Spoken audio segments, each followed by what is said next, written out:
하나님께서 우리 교회를 사랑하셔서 올 한해 리딩 지저스라는 목회 프로그램을 허락해 주셨습니다. 여러분 성경 잘 읽고 계신가요? 네, 보니까 목장별로 또 열심히 읽고 또 나누고 또 함께 이렇게 하나 되는 모습 볼 때 얼마나 마음의 기쁨과 감사함이 있는지 모릅니다. 우리는 성경을 통하여 더 큰 은혜로 인도하시는 그 살아계신 하나님을 만나게 될 것입니다. 여러분 기대가 되지 않습니까? 여러분 하나님은 지금도 성경에만 계신 분이 아니라 지금도 살아계셔서 여러분의 삶에 지금도 일하고 계십니다. 계속되는 그리스도 중심 성경 읽기를 통하여서 살아계신 하나님께서 우리 교회를 말씀으로 인도하시며 또 말씀으로 하나 되게 하는 역사 나타나게 하실 줄 믿습니다. 오늘은 이제 리딩 지저스 세 번째 시간입니다. 벌써 우리가 창세기를 다 읽고 또 이번 주간에는 출애굽기를 읽게 되는데요. 오늘 우리가 12장을 읽었지만 출애굽기 전반적인 그런 대략을 여러분에게 말씀드리면서 이번 한 주간 우리 모두가 출애굽기를 우리가 이런 방향을 가지고 그렇게 읽어 나갔으면 좋겠습니다. 이 시간 내가 너희를 넘어가리라 라는 제목으로 여러분과 함께 말씀의 은혜를 나누기를 원합니다. 우리나라는 매년 3월의 첫째 날 3월 1일을 어떤 날로 지키고 있습니까? 3.1절로 지키고 있습니다. 여러분 3.1절이 어떠한 날입니까? 1919년 3.1 만세 운동을 기념하는 날이지요. 우리 민족은 일제 지배에 항거하여 민족 대표 33일을 중심으로 1919년 3월 1일 독립을 선언하고 비폭력 만세운동을 시작했습니다. 서울에서 시작된 만세운동은 전국적인 독립운동으로 확산되었습니다. 우리가 너무나도 잘 알고 있는 유관순 열사를 비롯하여 수많은 학생들, 청년들, 남녀노소 구분할 것 없이 모든 백성들이 이 3.1 운동에 동참했습니다. 3.1 운동을 계기로 우리 민족은 독립에 대한 강한 열망을 품게 되었고 마침내 1945년 8월 15일 독립을 맞이하게 되었습니다. 우리는 이날을 기념하여 빛을 되찾은 날이라고 우리의 주권을 되찾은 것을 기념하며 광복절로 그렇게 지키고 있는 것입니다. 역사적으로 세계 많은 국가들이 강대국의 지배를 받다가 독립을 맞이했습니다. 저희가 잠시 거주했던 남미 칠레라는 국가가 있는데요. 세계에서 제일 긴 나라입니다. 남북 길이가 약 4,800m.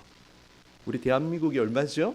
400km 아니겠습니까? 12배 되는 그런 기다란 나라에 저희가 2년 단기 선교하면서 그곳에 거주했습니다. 칠레 선교했던 이야기들은 또 이렇게 설교 중에도 계속 또 이렇게 나누겠고요. 이 칠레라는 나라도 오랜 세월 동안 스페인이라는 강대국의 지배를 받았습니다. 그러다가 1810년 9월 18일에 스페인으로부터 독립을 선언했기 때문에 칠레는 해마다 9월 18일 이걸 스페인어로 디에스 오초라고 합니다. 이날을 독립기념일로 그렇게 지키고 있습니다. 칠레 사람들은요 독립기념일 주간이 되면 전통 카우보이 의상을 꺼내서 입고 사진 한 거 준비할 거 그랬네요. 그릴 바베큐와 또 전통 음식 또 음료를 마시면서 일주일 내내 독립기념일을 축하하며 기뻐하기도 합니다. 이스라엘 백성들에게도 이 독립기념일과 비슷한 의미를 지니는 절기가 있었는데 어떠한 절기일까요? 오늘 우리가 살펴보게 되는 유월절입니다. 유월절은 출애굽을 기념하는 절기라고 쉽게 이해를 하시면 되겠습니다. 애굽의 압제 아래에서 430년 동안 굉장히 긴 기간이죠. 굉장히 긴 기간 종살이하면서 고통을 당하다가 해방된 것을 기념하면서 지키는 절기가 바로 유월절입니다. 하나님이 우리 민족에게 독립을 허락하셨듯이 하나님은 이스라엘 민족에게도 출애굽이라는 그런 놀라운 구원을 허락해 주셨습니다. 오늘은 출애굽기 전반적인 내용을 살펴보면서 출애굽기에 나타난 그리스도를 만나는 은혜가 있기를 간절히 소원합니다. 아멘. 오늘 설교는 이번 주간 출애굽기를 어떻게 읽어야 할지를 보여주는 그런 가이드라인과 같습니다. 여러분, 출애굽기가 총 몇 장으로 되어 있을까요?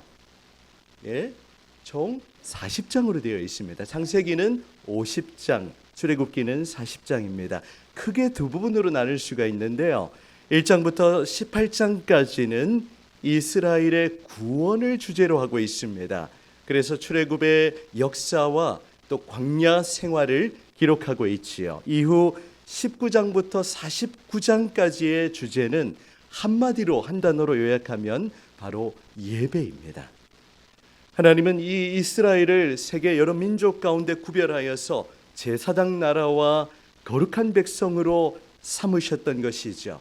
그래서 시내산에서 언약을 맺으시면서 모세를 통하여 거룩한 율법을 주시고 또 언약 관계를 맺도록 하십니다. 또 제가 기회 되면 다시 한번 설교할 텐데요. 출애굽기의 서문이 굉장히 중요합니다. 나는 너를 애굽 땅 종되었던 곳에서 인도하여 낸 내 하나님 여호와니라. 하나님이 우리의 하나님 되시기 때문에 우리는 지금 이렇게 하나님을 예배하고 또 이렇게 하나님의 말씀을 듣고 있는 것입니다.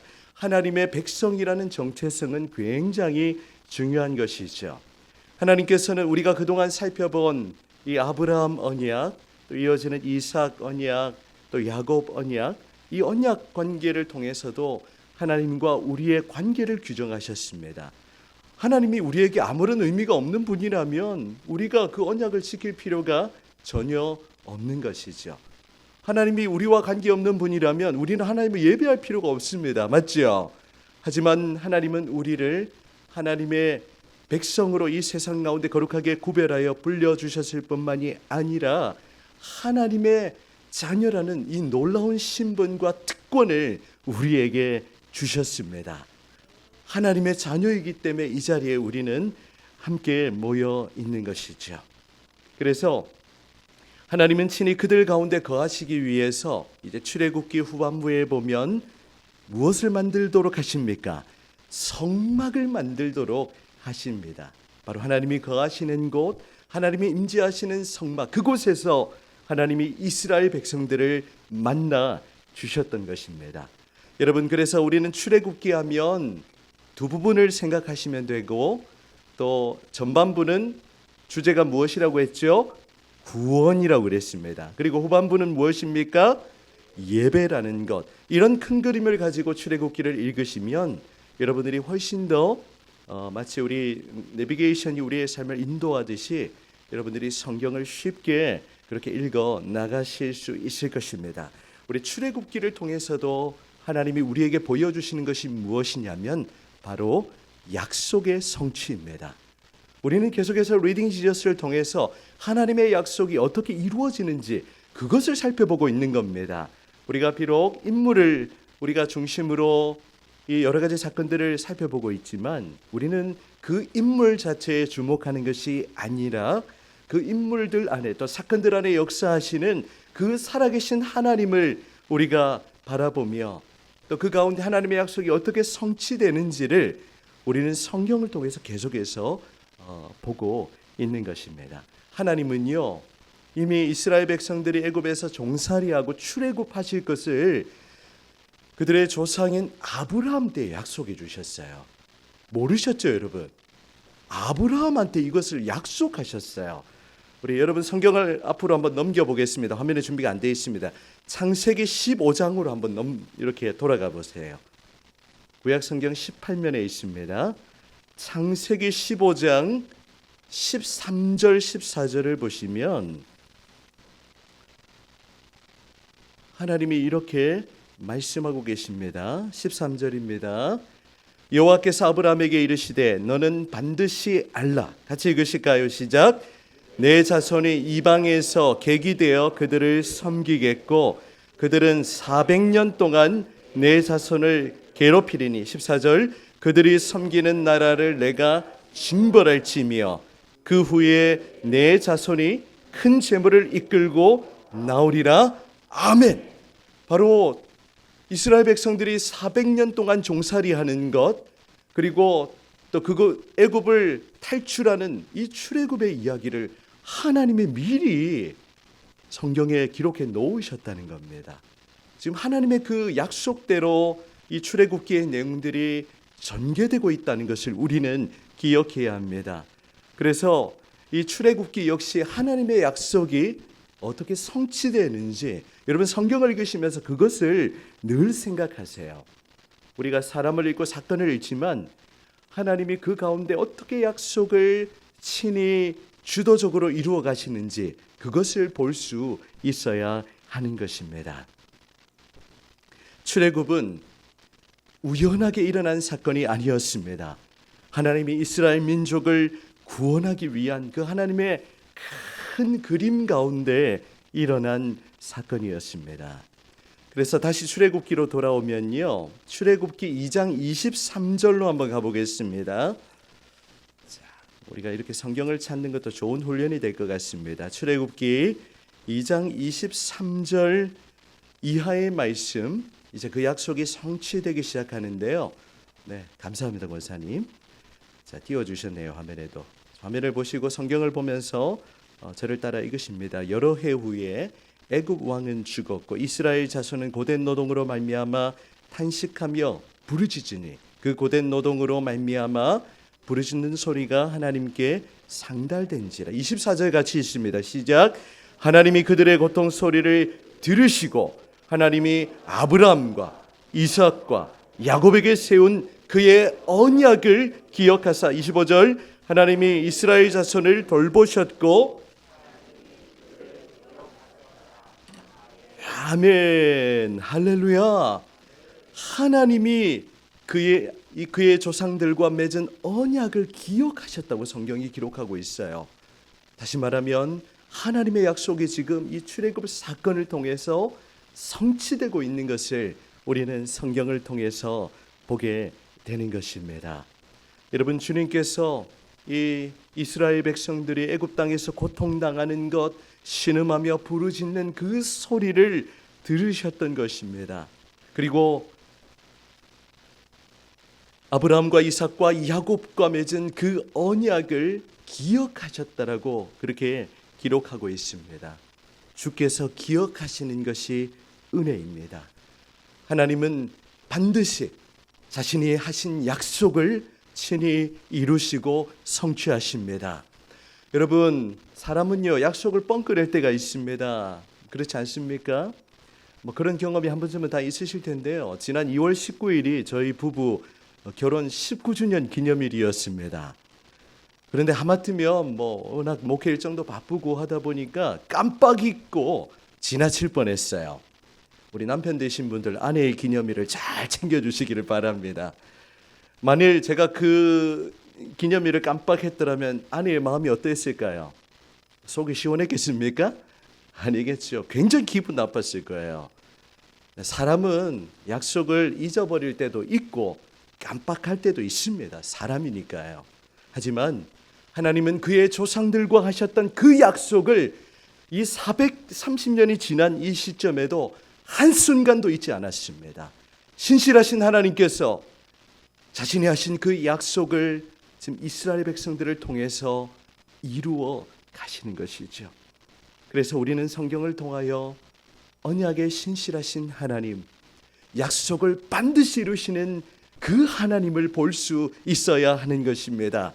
우리의 모습을 보면 늘 약속을 지키지 않아요. 약속을 깨뜨리고 언약을 그냥 박살내버립니다. 우리 마음대로 행동하고요.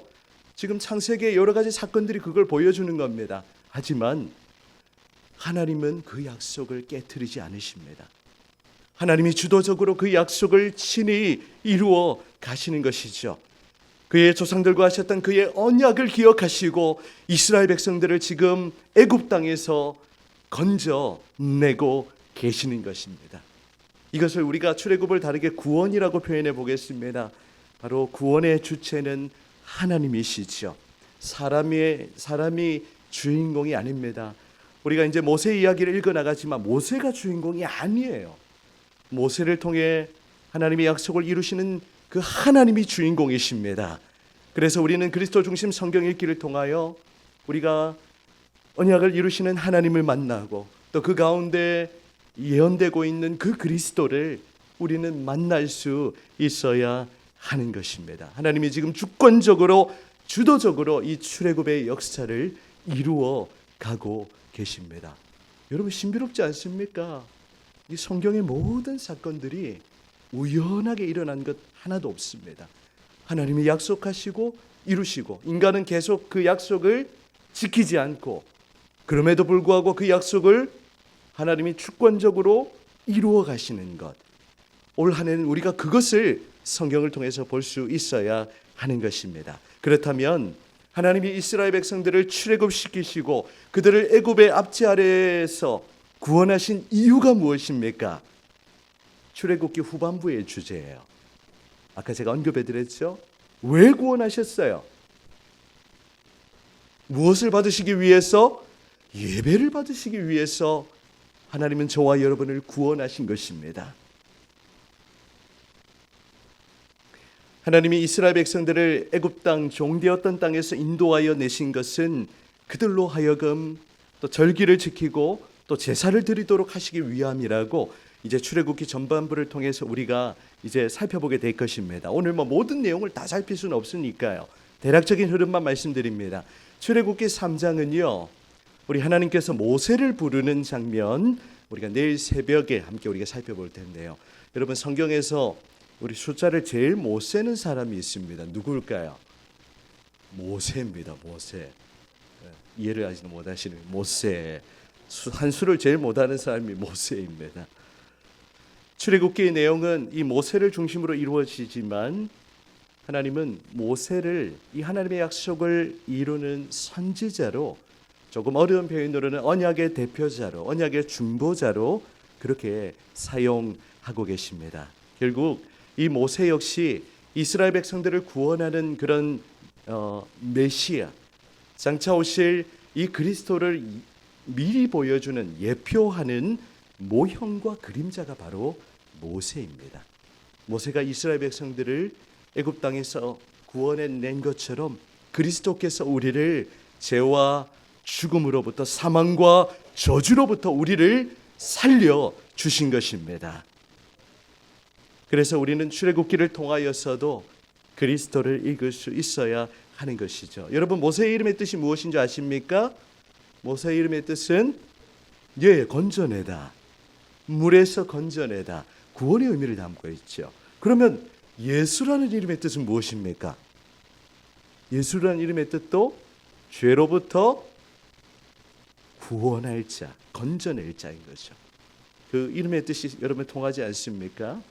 모두 이 모세의 이름도 예수님의 이름도 구원의 이름을 담고 있는 것입니다. 하나님은 미디안 광야에서 연단의 시간을 보내고 있는 이 모세를 부르시지요. 그래서 모세를 호렙산으로 그렇게 인도하십니다. 그리고 가시 떨기나무 가운데 이렇게 나타나셔서 모세에게 자신을 계시하시는데 자신을 어떤 분으로 그렇게 말씀하십니까? 3장 14절을 보면 어떻게 말씀하죠? 나는 스스로 있는 자니라. I am who I am. 나는 영원전부터 스스로 존재하는 여호와임을 모세에게 알려주십니다. 그리고 모세에게 이스라엘 백성들을 구원하라는 그러한 사명을 주십니다. 우리 출애굽기 3장 18절 한번 보실까요? 3장 18절 함께 우리 읽도록 하겠습니다. 그들이 시작. 그들이 내 말을 들으리니 너는 그들의 장로들과 함께 애굽 왕에게 이르기를 히브리 사람의 하나님 여호와께서 우리에게 임하셨은즉 우리가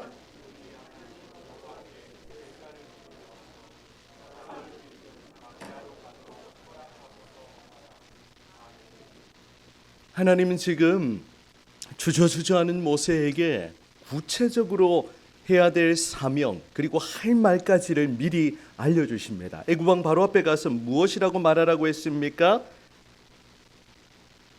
사흘길 정도 광야로 가서 여호와께 무엇을 드리도록 하라고 이야기하라고 말씀하시죠? 제사를 드리도록 그렇게 말씀하십니다.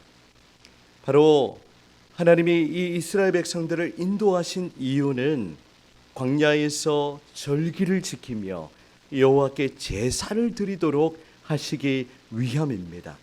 그래서 이 모세는 이제 하나님의 부르심을 따라서 애굽 왕 바로 앞에 서게 되죠. 그래서 무엇이라고 반복해서 얘기합니까? 내 백성을 보내라. 그들이 나를 섬길 것이니라. 이 메시지를 계속해서 반복합니다. 그런데 마음이 강박하고 완강한 바로는 어떻게 합니까? 그 말을 듣지 않았습니다.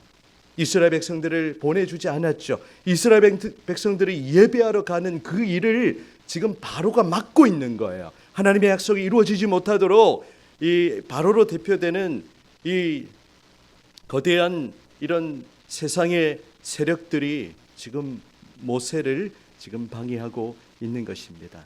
바로 하나님이 이스라엘 백성들을 출애굽시키시는 그 이유는 그들을 통하여 제사를 받으시고 예배를 받으시기 위함이라는 사실을 우리는 기억해야 합니다. 여러분, 하나님이 우리를 구원하신 목적도 이와 동일합니다. 하나님이 세상에 많고 많은 사람들 가운데 저와 여러분을 선택하셔서 우리를 하나님의 자녀 삼아주신 것은 무엇 때문이라고요? 예배를 받으시기 위함입니다. 예배를 받으시기 위해서 저와 여러분을 구원해 주셨습니다. 그래서 여러분, 우리는 지금 하나님이 우리를 부르신 그 목적을 우리는 지키면서 이루기 위해서 지금 이 자리에 앉아 있는 겁니다. 하나님은 이 주일을 거룩하게 구별하여 하나님 앞에 예배하며 안식을 누리는 날로 그렇게 삼아 주셨습니다. 그래서 우리는 이 예배의 생명을 걸어야 하는 것이죠. 예배 한 시간 성공하면 우리의 인생은 성공할 것입니다. 하지만 예배를 드리지 않는 인생, 예배를 소홀하게 여기고 또 예배를 대충 드린다면 하나님은 그 인생을 결코 기쁘게 받으실 수가 없으신 겁니다. 코로나 3년 지나면서 우리 한국교회가 예배의 소중함을 많이 잃어버린 것 같습니다. 얼마 전에 우리 고신총회에서 주최하는 3040 그런 세미나에 참석을 했었는데요. 수많은 3040 세대가 교회로 돌아오지 않고 있습니다. 한국교회 안에 이 가나안 성도 현상이 매우 심각한데요. 여러분, 가나안을 거꾸로 하면 어떻게 됩니까? 안 나가. 교회 안 나가. 여러분, 그 수가 얼마나 되는 줄 아십니까? 지금 가장 신뢰를 받고 있는 목회 데이터 연구소라는 그런 기관이 있는데요. 우리 지용근 대표님이라는 분이 굉장히 조사를 잘 하고 계셔서 우리 한국 교회 목회자들에게 도움을 주고 계십니다. 그 결과에 의하면 이 가나안 성도 비율이 22.1%. 자, 이렇게 하면 잘 와닿지 않죠. 200만 명이 넘는다고 합니다. 교회 안 나가는 젊은 세대들, 청소년, 청년 3040 세대까지. 우리 교회도 사실 여기 계신 분들 대부분이 50, 60, 70 맞죠? 3040은 찾아볼 수가 없네요. 네, 그래도 우리 교회는 3040이 버티고 있습니다. 감사하게. 한국교회 전반적으로 젊은 세대들 교회 다 떠나버렸어요. 주일학교, 청소년 없는 교회 부지 기수입니다. 하나님이 그들을 구원하여 내셔서 그들을 통해 예배받기를 원하시는데 예배하는 세대가 사라져버린 거예요. 너무 안타까운 일이 아닐 수 없습니다. 여러분, 이러한 세대 가운데 우리 교회가 더욱 하나님을 예배하는 그러한 교회로 든든하게 세워져야 하지 않겠습니까? 우리 감사하게도 우리 교육부에서 열심을 내고 있어요. 또 많은 분들이 교사로 함께 헌신하셔서 지금도 우리 아이들과 그 몇 명 안 되는 아이들과 저는 감히 자부심을 가지기를 최고의 퀄리티로 지금 교육을 진행하고 있다라고 그렇게 저는 자신합니다. 여러분, 한 영혼 살리지 않으면요 한국 교회의 미래는 없습니다. 아니, 우리 교회의 미래는 없는 겁니다. 그래서 우리가 이런 심각성을 다시 한번 가지고 우리 교회 아이들 한 영혼 한 영혼 정말 말씀으로 양육하고 살리고 그들을 예배자로 세우는 이 일들을 우리 교회가 계속해서 해 나가야 하는 줄로 믿습니다. 여러분, 예배는요 삼위 하나님의 부름으로부터 이 마지막 축도, 우리 이걸 다르게 하나님의 복이 임하는 선언이라고 해서 강복 선언이라고 그렇게 표현하기도 하는데 예배 모든 순서가 중요합니다. 여러분 절대로 축도가 마치기 전까지 예배의 자리를 떠나지 마시기를 바랍니다. 그것도 훈련입니다. 설교 듣는 것이 예배가 아닙니다. 예배로의 부름부터 하나님이 우리를 예배의 자리로 초대하시고 그 부르심에 우리가 응답하며 하나님 앞에 영광 돌리고 또 우리의 죄를 씻음받고 또 하나님 앞에 우리의 기도를 올려드리고 하나님이 우리에게 말씀하시고 하나님 앞에 예물을 돌려드리고 우리 하나님과 교제하는 시간이 바로 예배인 겁니다. 여러분 이 예배를 소홀히 여기지 마시기를 바랍니다. 목사로서 간곡히 부탁드립니다. 여러분 너무 예배를 잘 드리고 계세요. 그럼에도 불구하고 앞으로의 시대는요 예배를 더 가볍게 여기게 될 겁니다. 유튜브로 예배를 드리고 온라인으로 예배를 드리는 것 부득이하게 우리 아프신 환우분들 못 오시니까 그렇게 드릴 수 있지만 그것이 예배라고 여러분 생각하지 마시기를 바랍니다. 그렇게 드리는 예배는 저는 반쪽짜리라고 그렇게 생각합니다. 여러분 하나님께서는 이 예배를 통하여 우리 그의 백성들과 교제하기를 원하세요. 예배 가운데 그들을 만나주시기를 원하십니다. 예배 가운데 여러분에게 찾아오셔서 여러분의 그 상한 마음을 치유하시고 또 아픈 마음을 위로하시고 또 이 병약한 우리의 육신에 우리 주님의 그 회복과 치유의 은총을 나타내 보여 주실 줄 믿습니다. 예배 가운데 우리의 영혼에 다시 한번 생기를 불어넣으시고 우리를 다시 회복시키시고 다시 우리를 그리스도의 군사로 세우셔서 한 주간의 삶을 믿음으로 살아가도록 그렇게 우리를 재무장시켜 주시는 것입니다. 여러분 이번 한 주간 우리가 구원받은 하나님의 백성임을 한순간도 잊지 마시기를 바랍니다. 세상 가운데 여러분이 그리스도인으로서 자신의 믿음을 증명해 보이는 오늘 오후 설교의 내용입니다. 아브라함과 같이 주님의 말씀하실 때 우리의 생각을 다 떨쳐버리고 그대로 믿고 순종하며 그렇게 우리의 삶의 그 순종이 능력으로 나타나는 역사가 일어나기를 주의 이름으로 축복합니다. 하나님은 예배를 통해서 우리에게 복을 주시고 우리를 세상으로 파송하시는 겁니다.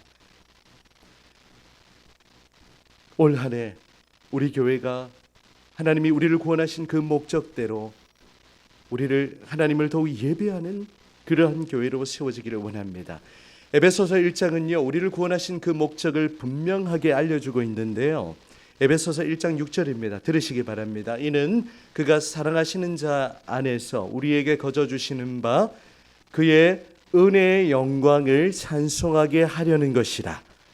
아멘. 반복되는 표현을 보세요. 에베소서 1장 12절 이는 그리스도 안에서 전부터 바라던 그의 영광의 찬송이 되게 하려 하심이라. 아멘. 14절입니다. 이는 우리 기업의 보증이 되사 그 얻으신 것을 속량하시고 함께 읽어볼까요? 그의 영광을 찬송하게 하려 하심이라. 아멘. 여러분 하나님이 창세전에 그리스도 안에서 우리를 선택하시고 우리를 부르시고 우리에게 이 하나님의 자녀가 되게 하시며 우리를 구원하신 것 바로 은혜의 영광을 찬송하시기 위함입니다. 바로 우리를 통해서 예배를 받으시기 위해서 그렇게 우리를 구원해 주신 것이죠.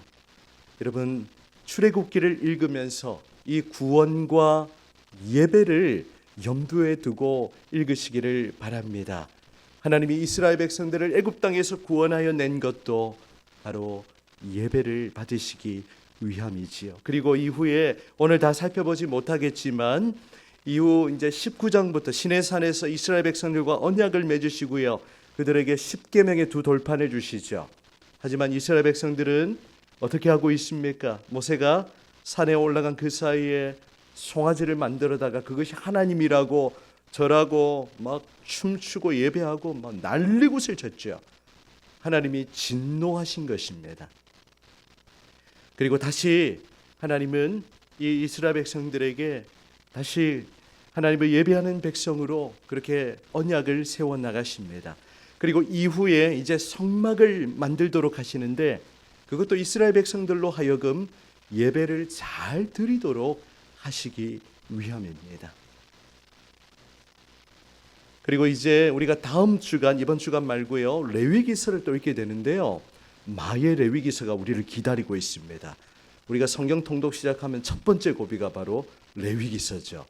여러분 레위기서 나올 때는 어떻게 하면 됩니까? 팁을 드리면 빨리 읽고 지나가면 됩니다. 막 한 구절 한 구절 읽다 보면 도저히 레위기를 읽을 수가 없는 거예요.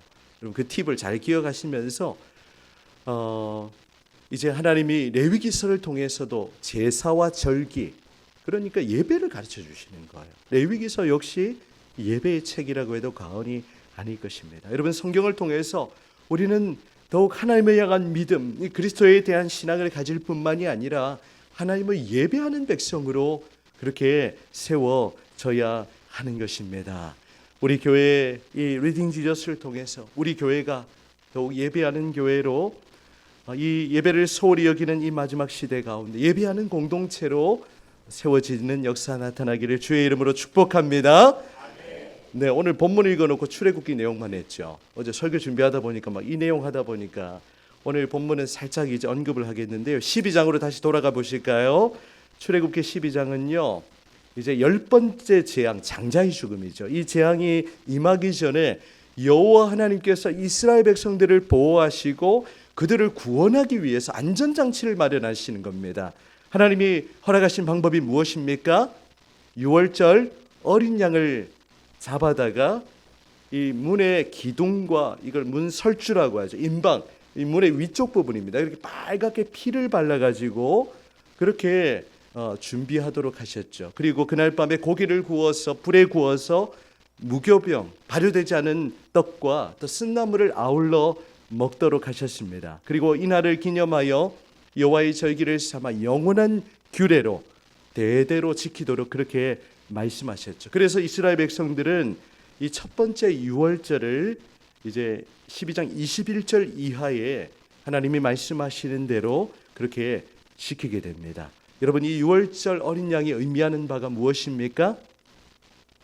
바로 6월절 어린 양, 십자가에서 친히 희생제물이 되어주신 어린 양 대신 예수 그리스도를 상징합니다. 요한복음 1장 29절에 보면 세례 요한은 예수님의 나아오심을 보면서 이렇게 외쳤습니다. 보라, 세상 죄를 지고 가는 하나님의 어린 양이로다. 고린도전서 5장 7절에는 우리의 6월절 양 그리스도께서 희생되셨느니라 그렇게 기록을 하고 있습니다. 그렇습니다. 이 출애굽, 이 6월절 어린 양의 사건은 장차 오실 그리스도를 통한 그 하나님의 놀라운 구원을 예표하고 있는 것입니다. 예수님은 제자들과 이 6월절 만찬을 나눈 이후에 친히 제물이 되셔서 십자가에 달려 그렇게 온 인류를 위한 그 구원의 사역을 완성하셨습니다. 하나님이 준비하신 그 6월절 어린 양 되신 예수님이 하나님의 진노와 저주를 대신 받으신 것이죠. 그래서 십자가는 하나님의 공의와 사랑을 충족하는 놀라운 은혜입니다. 여러분 이제 우리도 이 6월절 어린 양 예수님의 피로 죽음의 재앙을 넘어가게 되었습니다. 오늘 본문 13절을 같이 읽도록 하겠습니다. 오늘 요절 13절 말씀 우리 같이 읽고 이제 설교를 정리하도록 하겠습니다. 13절입니다. 시작. 내가 애굽 땅을 칠 때에는 그 피가 너희가 사는 집에 있어서 를 위하여 표적이 될지라. 내가 피를 볼 때에 너희를 넘어가리니 재앙이 너희에게 내려 멸하지 아니하리라. 아멘. 이제 애굽 땅에는 처음 난 것, 사람을 비롯하여 모든 짐승 다 하나님께서 심판하시고 진노하실 것인데 어린 양, 6월절 어린 양의 피를 바른 것은 어떻게 하시죠? 하나님이 어떻게 하십니까? 넘어가십니다. 영어로 하면 pass over라고 하는데요. 그게 바로 6월절입니다. 6월절이 바로 재앙이 내려 멸하지 않는 것, 재앙이 넘어가는 것을 6월절이라고 하는 것이죠. 여러분, 우리도 이 어린 양 예수님의 그 십자가의 보혈로 우리는 죽음의 재앙을 넘어가게 되었습니다. 우리는 어린 양 예수의 피로 거룩함을 얻게 된 것이죠. 이제 우리는 6월절 어린 양의 피로 제2의 출애굽을 우리가 경험하게 된 것입니다. 하나님은 우리를 흑암의 날 권세에서 건져내사 우리 사랑의 아들의 나라로 옮기셨습니다. 우리는 예수 그리스도 안에서 속량 곧 죄사함을 얻게 되었습니다. 이제 우리는 그리스도를 믿는 그 믿음으로 인하여 모든 죄와 사망으로부터 자유하며 마귀의 압제로부터 탈출하게 되었습니다. 여러분, 이제 그리스도 안에서 참된 자유와 기쁨, 또 이 주님이 주시는 이 놀라운 구원을 우리가 누리면서 이 땅을 살아가기를 간절히 소원합니다. 사랑하는 우리 초대교회 성도 여러분, 이제 우리는 죽음의 재앙이 우리를 넘어가게 됩니다. 무엇 때문에요? 우리의 모습을 보면요, 하나님의 진노가 임할 수밖에 없어요. 여러분, 그렇지 않습니까? 뭐 저만 그렇습니까? 제 모습 보니까 구원받을 만한 이런 조건이 아무것도 없는 것 같아요. 하지만 우리의 연약한 모습을 보시는 것이 아니라 하나님은 어린 양 예수의 피를 보십니다. 그 피를 보시고 죽음의 재앙이 우리를 넘어가게 된 것입니다. 이 놀라운 구원의 은혜를 우리에게 허락하신 그 하나님께 감사하면서 이제 우리가 유월절 어린 양의 피로 모든 죄로부터 또 모든 그런 어둠의 권세로부터 자유하고 우리가 해방을 얻은 존재임을 기억하면서 그 복음을 우리가 날마다 누리는 삶을 살아가시기를 간절히 바랍니다. 사단은요, 여러분 살아가는 동안 계속 정죄합니다. 네 같은 게 무슨 구원을 받았냐고, 너는 구원받을 자격이 없다라고 얘기합니다. 이 사단의 속임수에 넘어가지 마시기를 바랍니다. 어린 양 예수의 보혈을 붙드시고 예수의 이름으로 선포하시기를 바랍니다. 아까 제가 오늘 그 사제의 선언할 때 우리 읽어드렸던 그 말씀과 같이, 그러므로 이제 그리스도 예수 안에 있는 자에게는 결코 정죄함이 없나니 이는 그리스도 예수 안에 있는 생명의 성령의 법이 죄와 사망의 법에서 너를 해방하였음이니라. 아멘. 우리는 예수 그리스도로 말미암아 제2의 출애굽을 한 하나님의 백성인 줄 믿습니다. 이제 구원받은 하나님의 백성으로 하나님을 예배하는 자리에 변함없이 서시고 또 한 주간의 삶을 하나님이 기뻐하시는 예배자로 살아가시기를 주님의 이름으로 축원합니다. 아멘.